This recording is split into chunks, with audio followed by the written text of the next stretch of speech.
有美军上将日前对外界表态，自认美军没能力同时打赢对中俄的两线战争，在同时应对中俄两国的问题上必须慎之又慎。来看看详细情况究竟如何。Hello， 各位老铁们，大家好，欢迎收看本期迷彩虎，我是虎妞。以美国为首的北约在乌克兰问题上针对俄罗斯咄咄逼人的态势，导致乌克兰地区的紧张局势持续加重。尤其是1月10日，美俄的官方会晤陷入停滞之后，美国采取在乌克兰境内部署战略轰炸机的举动，使整个局势进一步升温。有不少观察家认为，美俄距离爆发冲突的警戒线是越来越近了。但是美国军方一部分高官对此看法却截然相反。他们认为，如果在乌克兰问题上对俄缓和或者退缩服软，那么一直处于旁观状态的中国肯定会俄罗斯做出相同的举动，以俄罗斯为榜样，有样学样。那么这个挑事的地点只能是台海方向。1月17日，美国驻北约组织前任总司令4星上将斯卡帕罗蒂针对乌克兰问题给出了自己的看法。他认为，目前美俄两国的角力在世界上引起了广泛的关注，而中国和伊朗也在关注着目前的局势走向。如果美国对俄退让，那么中国方面肯定会以相同的做法模仿俄罗斯，并在台海地区付诸行动。他还认为，针对中俄两国不采取军事选项，让他感到非常的失望。斯卡帕罗蒂认为，每次俄罗斯或者台海出现紧急情况的时候，美国总是放弃军事选择，表现软弱，而且现在面对中俄这两个强劲对手，美国正面临两线作战的巨大风险。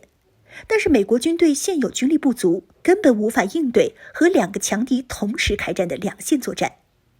虎妞在这里给大家重点介绍一下斯卡帕罗蒂，此人乃是美国陆军4星上将，在亚洲和欧洲都有过军事主官的经历，军事经验非常丰富。在2013年到2016年期间就任驻韩美军总司令，2016年到2019年担任北约军队总司令，目前已经退出现役。此次斯卡帕罗蒂针对中国发表了讲话，是在近日的一次智库组织的会议中发表的。他认为目前的东欧台海局势都不乐观，俄罗斯在乌克兰部署了超过10万军队，可能从3个方向同时闪击乌克兰，这就导致美国及其领导的北约与俄罗斯有着在乌克兰境内发生冲突的风险。如果美国在与俄罗斯的交锋中有半点退让之举的话，那么将给中国带来士气上的鼓舞，让中国明白这是一个可供借鉴的成功先例。届时，中国在台海地区必将效仿俄罗斯的所作所为。同时，斯卡帕罗蒂还对中国威胁道，如果中国大陆在台海问题上促使局势升级，这将招致美国连同盟友的联合打击。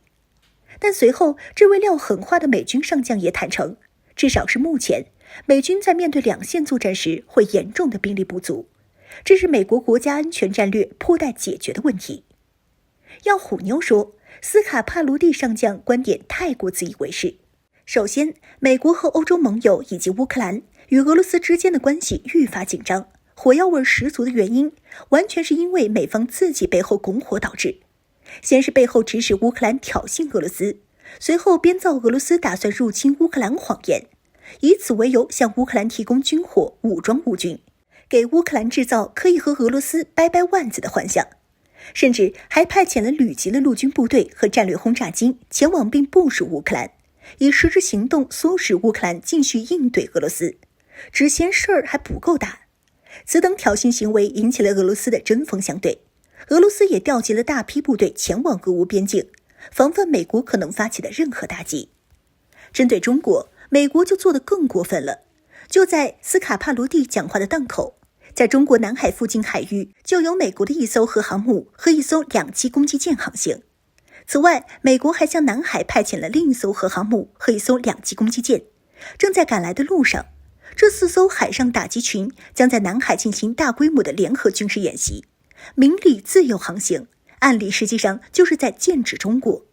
而且美国在近一段时间对于台当局的所谓支持，不光是军事上大肆售卖先进武器，武装升级台军，政治上也频频有美高官放话发声，宣称什么不允许大陆武力解放台湾，公然为台独势力站台撑腰。肆意干涉中国内政，指手画脚。所以从本质上来说，无论是台海还是东欧的紧张局势，都是唯恐天下不乱的美国一手挑动起来的。一个令美军感到棘手的现实情况是，如果乌克兰那边发生冲突，美国势必会无暇顾及台海局势。一旦解放军在这时有什么大型军事演习，或者2栖登陆演练，美国本就紧绷的神经可受不了这刺激，怕的就是这个。如果美国因为我们的举动从欧洲调兵，那么就从侧面上减轻了俄罗斯的压力，正好策应了中俄两国的战略协作伙伴关系。将来如果美国对中俄两方的任意一方无事生非的话，中俄两方可以采取进行军演、搞练兵的方式，诱骗美国人两头跑。真打假打不好说，反正对美国而言那就是狼来了，真假自行判断吧，让疲于奔命的美军彻底首尾不能相顾。